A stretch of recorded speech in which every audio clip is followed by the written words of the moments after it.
Ngiyalibingelela abalaleli ngegama lenkosi nomsindisi wethu uJesu Kristu. Lapha lilowenu umfundisi uVelani Zitha. Isihloko sethu sona sithi sanitize inhliziyo yakho ngegazi lika Jesu Kristu. Siza kuphathiswa ngumthetho ngesiLatini othi wona sola tota prima scriptura. Esindebele kusitsho ukuba imibhalo yona yodwa kuphela ngokuphelela kwayo ingelawula esizaxoxa ngakho namhlanje lapha. Wena ke mlaleli, kungumthandazo wami ukuba ube lokwenza ngitsho lengqondo yabaseBeriya yokuba wamukele ilizwi ngenhliziyo yonke bese uhlolisisa imibhalo insuku ngensuku ukubona ukuba zinjalo yini lezi zinto. Funda lami kuMateyu isahluko singesika 15 esincinyane sisukusela kwesika 1 kusiya ku20. Ngizayifunda usizwa. Kwase kufika kuJesu ababhali labaFarisi ababevela eJerusalema bathi, kungani abafundi bakho besephula isiko labadala na? Ngoba kabagezi izandla zabo nxa besidla isinkwa.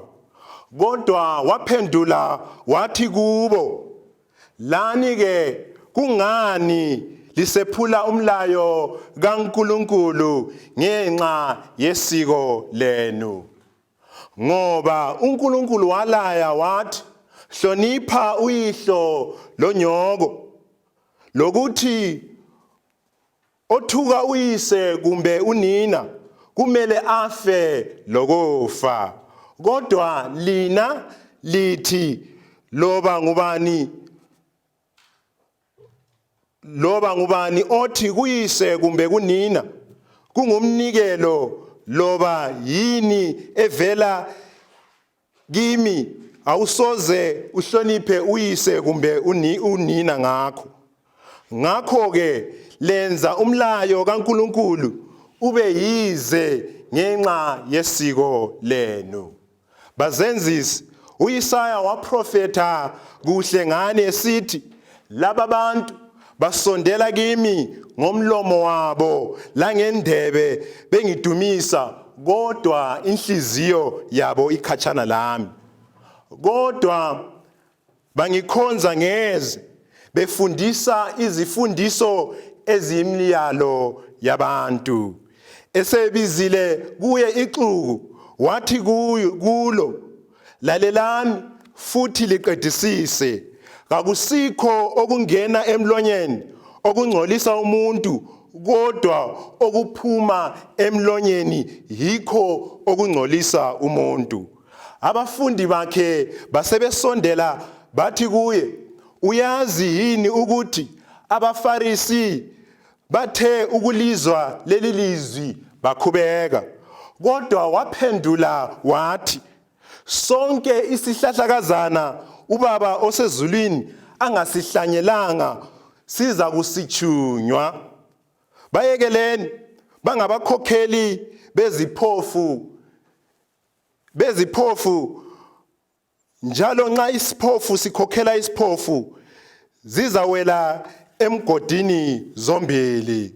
uPetro wasesondela wasesithi kuye uJesu Kristu, sichasisele umfanekiso.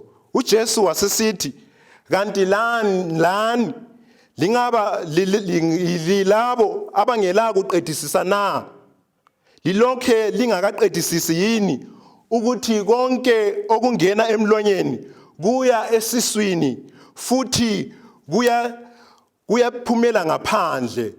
Kodwa izinto eziphuma emlonyeni zivela enhliziyweni lezi ziyamngcolisa umuntu, ngoba enhliziyweni kuvela imicabango emibi, ukubulala, ubufebe, ukuphinga, ukweba, ukufakaza amanga, ukuhlambaza. Yizo lezo zinto ezimngcolisayo umuntu, kodwa ukudla ngezandla ezingagezwanga kakumngcolisi umuntu. Vuma sikhuleke. Baba wethu osezulwini, khuluma kithi kanye sikuzwe kabili ngenhliziyo langezenzo. Amen. Vuma ukubana indaba yethu sifiqe kanje. Kulombuzo obuzwayo ngabaFarisi kuJesu, uJesu uyabaphendula. Lumbuzo ulebizo lokubana ulebala elithi lona kungani. Lo Jesu laye uphendula abaFarisi ngombuzo olebizo olebala elithi lona kungani. Uzananzela ukubana indikimba yendaba yethu ikuMateyu 15 ivesi nga-11, lapho okulomfanekiso okudinga ukubana siwuzwisise siwuqedisise. Uma ukhona olendlebe akezwe kutsho uJesu Kristu. Uhlupho olukhulu lomuntu namhlanje luhlupho lwenhliziyo engcolileyo, inhliziyo engasanithayizwanga ngegazi likaJesu Kristu. KuJeremiah 17 ivesi nga-9, uJeremiah uthi inhliziyo iyakhohlisa ukudlula zonke izinto, njalo imbi kakhulu ngubani ongayazi. Indaba yethu esiyifundileyo singayifinqa ngezigaba ezintathu. Isigaba sakuqala sibona lapho uJesu ekhulumisana labathungameli bezinkolo, abaFarisi lababhali, mayelana ngombhalo lamasiko abantu. Lo nguMateyu 15 ivesi nga-1 kusiya ku-9. Obusubona bani isigaba sesibili sibona uJesu ekhulumisana lexuku labantu kuMateyu 15 ivesi nga-10 isiya ku-11. Isigaba sethu sesithathu uJesu ukhuluma labafundi bakhe echasisa lo mfanekiso kuMateyu 15 ivesi nga-12 kusiya ku-20. Nanzelela mbukeli, nanzelela mlaleli, uJesu uhlezi efuna ukukhulumisana nathi ngemibhalo, lona phela iBhayibheli. uJesu Kristu uhlezi efuna ukukhulumisana nathi ngemvelo ichasiswa yimibhalo. uJesu uhlezi efuna ukukhulumisana nathi ngabashumayeli abashumayela okusembhalweni. Umbuzo omkhulu yilo othi wona, kambe wena ulungele yini na ukukhulumisana loJesu Kristu ngomthandazo? Phela umthandazo yi-technology kaNkulunkulu engalahli inetwork njalo engaphelelwa yi-airtime. Mthinte uJesu Kristu namhlanje, khuluma laye, mtshele okukuthabisayo, mtshele okukuzondisayo. Isigaba sakuqala sendaba yethu sibona uJesu ekhulumisana lezinkokheli zenkolo, abaFarisi lababhali, mayelana ngemibhalo lamasiko. Uzabona ukuthi abakhokheli laba babevela esigodlweni senkolo yesiJuda iJerusalema, kodwa uhlupho lukhona sibona bengamnanzeleli yena mnikazi webandla, yena mnikazi wenkolo yesiJuda, uJesu Kristu owayephambi kwabo. Zwana, inkolo eqotho ngephakamisa uJesu Kristu legazi lakhe elisanitizer inhliziyo engcolileyo. Uzananzela ubana bayambuza ngombuzo olebala elithi kungani. uJesu Kristu ubaphendula ngombuzo njalo olebala elithi kungani.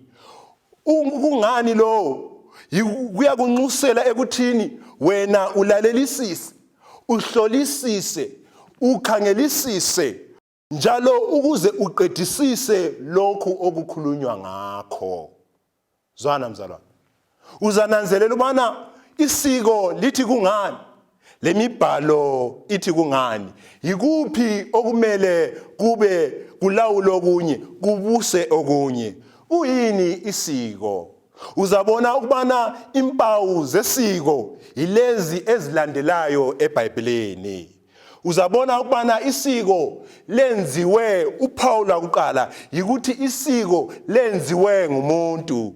Uphawu lwesibili yikuthi isiko yilokhu okwenziwe ngumuntu kungezelela umlayo kaJehova.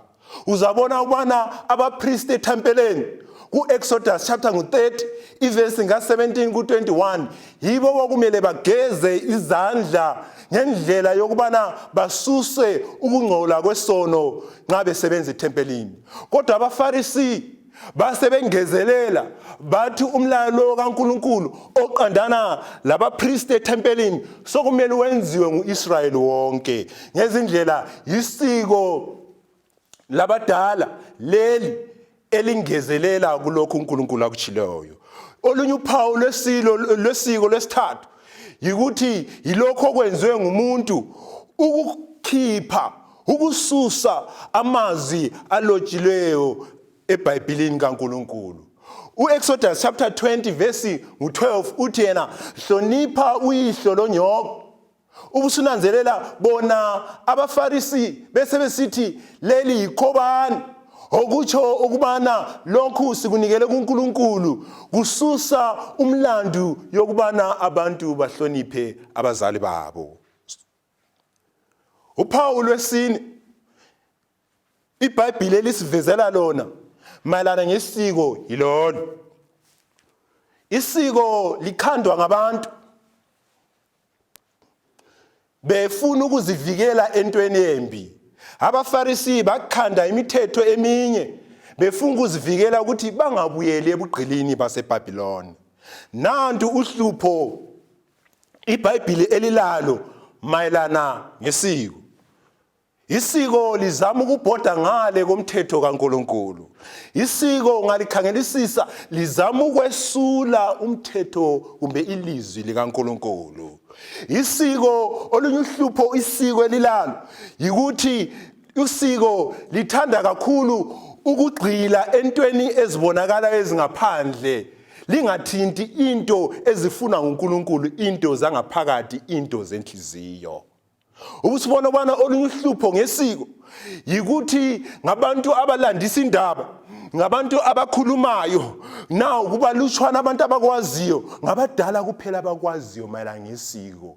Kodwa imbhalo yona ibhaliwe ukuthi wonke umuntu ayifunde ayizwisise. uJesu wayelensolo ngesiko. Sibona uJesu ebatshela ukubana isiko lephula amazwi asobala kaNkulunkulu eBhayibhelini. uJesu ebesesithi nxa ugcina isiko ungumzenzisi, ugcwalisa isiprofethi sika-Isaiah chapter 29 verse 13. Uzananzelela ukubana nxa uJesu sithi ngumzenzisi ungazondi mzalwane, yikuthi wena uyabufuna ukubizwa ukubana ungumKristu kodwa ungakhulumisani loJesu Kristu obizwa ngayo ngomkhuleko kumbe ngokufunda ilizwi lakhe. Uzananzelela ukubana nxa sithi umuntu ngumzenzisi uJesu Kristu ngayikhuluma yikuthi badinga ukubana konke bamukeleke kuNkulunkulu ngokwenza izinto ezingaphandle bebonwa ngabantu, bebabazwa ngabantu kulokubana bagcine imilayo kaNkulunkulu. uJesu simbona lapha uphendula isiko ngalokho kulotshiweyo eBhayibhelini ngezindlela. Ukuze unqobe isiko kudinga ukubana wazi imbhalo uyisebenzise ukuphendula imibuzo yesiko. Uzananzelela ukubana ngitsho namhlanje kunengi abantu amasiko abawenzayo bawenza besithi bakhonza uNkulunkulu.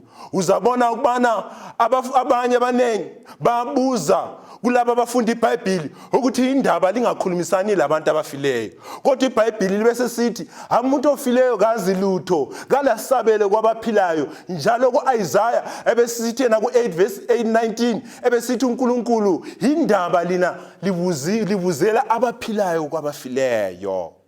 Abanye babuza namhlanje abezenkolo ukuthi indaba line lifunda iBhayibheli ligcina usuku lwesikhombisa lweviki njengesabatha. Ngambe licama kubana lingabantu abaqondileyo lapho amaKristu onke engena ngosuku lwakuqala kweviki. Kodwa iBhayibheli licacile ukubana yingani lina lingalandeli ngoba uNkulunkulu waligcina usuku lwesabatha walinika njengesipho kuluntu. Ngikhuluma lawe mthungameli, uyadinga ukusanitizwa ukuthi inhliziyo yakho isanitizwe ngegazi kaJesu Kristu. Uzananzelela ukubana ungazondi nxa lapho uJesu Kristu ekulungisisa ekuqondisa yilokhu okubhaliweyo embhalweni. Ngoba ngeke uvuma ubani uJesu Kristu asanitize inhliziyo yakho.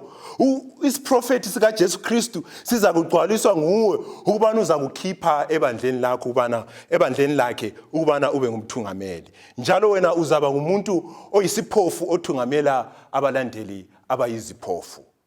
Nanzelela lokho. Isigaba sesibili sibona uJesu Kristu ekhuluma lexuku labantu ngomfanekiso. Umfanekiso osobala. uJesu Kristu uthi konke okungena emuntwini ngomlomo kakumngcolisi umuntu, kodwa konke okuphuma emuntwini kuyamngcolisa umuntu. Ngumfanekiso lowo bazalwane. Lapho uJesu Kristu uthi abaFarisi babeqhakathekisa ukuthi babe ngabantu ngaphandle ababonakala njengabantu abakholwayo kodwa inhliziyo zingcolile. So wayesefuna ukulungisisa, wayesesithi ebantwini zisisani, qedisisani ukubana mina njengoNkulunkulu ngifuna abantu ukuthi bona emthonjeni wabo, enhlizweni yabo, inhlizweni yabo inhliziyo engithandayo engaziyo mina. Nanzelela lokho. uJesu kazange abusise ukuthi abantu badle noma kuyini. Ngoba zwana, ngiyathemba ukubana mlaleli ngeke wahamba wayathatha ipetrol wayinatha wathi hayi uJesu uthe engunathayo engudlayo konke kuzaphuma esiswini. Ngoba uyakwazi ukubana ungafa lokufa. So uzananzelela ukubana uJesu Kristu kwakungumfanekiso, kwakuyindlela ayesebenzisa ukufundisa abantu ukuze bazwisise lokho akhuluma ngakho. Kanti vele uJesu wayekhuluma ngani? Ukuze ngifake kube lula, nxa singafaka umzekeliso yikubana uJesu wayesithi nxa unanzelela umthombo olamanzi angcolileyo, amanzi lawo azahlala engcolile noma ngaze wafake emakhonteneni amahle agezisiwe. Ngezindlela umthombo nxa ungcolile akulamsebenzi ukuthi ufake amanzi angcolile emakhonteneni aclean kumbe angangcolanga amanzi abe lokho engcolile. Sinaze ukubana ngeBhayibheli zwana inhliziyo yilapho umuntu yisihlalo sokukhetha okuhle lokubi. So uJesu Kristu uthi zwana inhliziyo ngumthombo womuntu. Nxa umthombo lowo ungcolile konke okuphuma emuntwini kuyamngcolisa, okuyimicabango emibi. Zwana nxa uJesu sithi zwana umuntu okuphuma emlonyeni yikho kungcolisa umuntu, uthi inhliziyo iyadinga ukubana ibe ngesanithezwe ngegazi kaJesu Kristu ukuze ikhiphe izinto ezinhle. Uzananze ubana isigaba sesithathu uMateyu 15 verse nga12 kuya ku20 uJesu uyananzelela futhi ukuthi umfanekiso lo ngitsho labalandeli bakhe okumele bebe ngabantu abazwisisayo babengaqedisisi. Ngakho ke uJesu uyaphinda futhi ukuchasisa.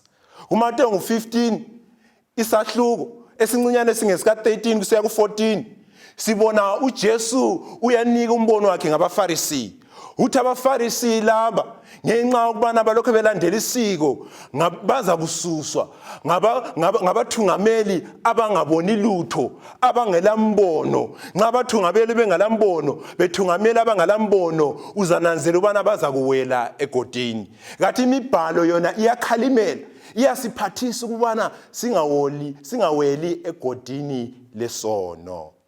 Uyachasisa uJesu Kristu. Impendulo yombuzo okuMateyu 15 verse 2 itholakala kuMateyu 15 verse 19 kusiya ku20.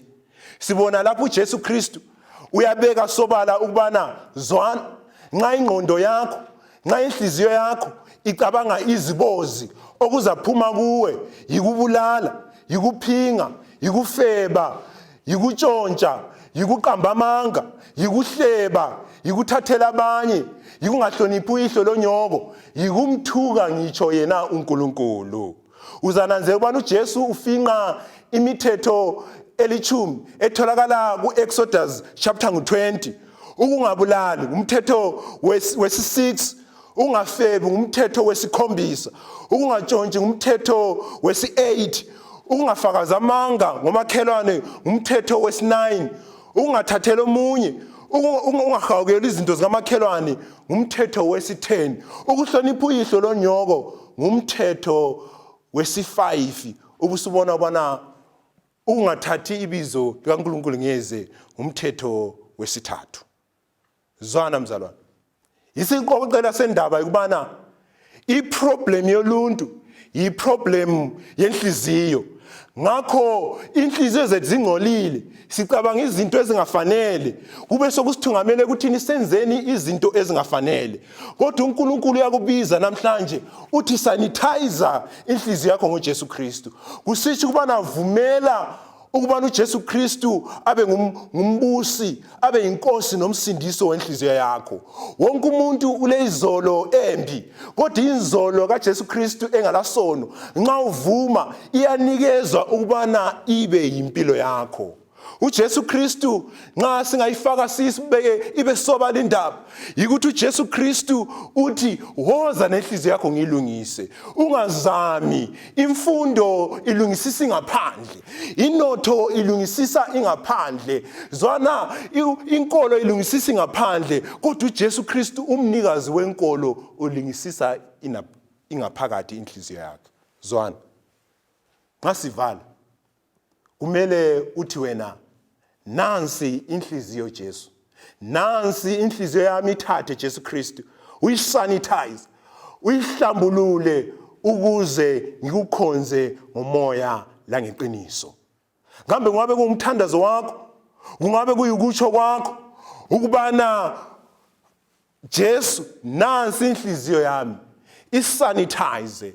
Nxa kungumkhuleko wakho, vuma. Nxa kuyikuvuma kwakho, vuma ukubana sithandaze. Baba wethu osezulwini, sinanzelela ukubana inhliziyo zethu zingcolile, inhliziyo zethu zicabanga okubi, kodwa namhlanje siyakucela Jesu Kristu ukubana zisanitize ngegazi lakho, zilungisise ngegazi lakho. Egama Jesu Kristu ngiyakhuleka. Amen.